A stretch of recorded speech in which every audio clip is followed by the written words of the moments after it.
urmă este pe fond albastru.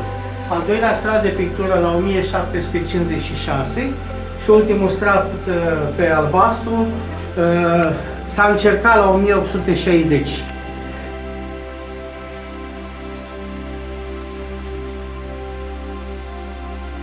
Vale pe care o depozităm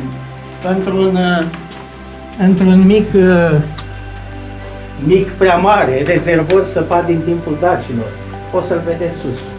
Aici picură apa de sub acest brâu și acolo în spate este un căpăcel unde se strânge apa respectivă cam în jur de 60, peste 60 de litri pe săptămână. Deci numai în acea perioadă. Acum se vede. E doar bazinul gol acum. Așa, și aici se vede cum a fost. Deci uitați. Toată zona aceasta, pe dedesubt, pe sub stâncă, sunt picuri de apă care cad și mai ies pe marginea aceea. În rest, totul este uscat.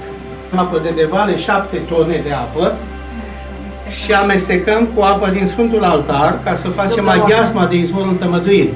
Pentru că atunci de izvorul tămăduirii sunt persoane care vin din diverse locuri ale țării, din diverse localități și tot muntele este plin. Așa a rămas din vechime. Eu sunt aici de 30 de ani.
Săpat din timpul dacilor, are 6 metri adâncime de la nivelul solului.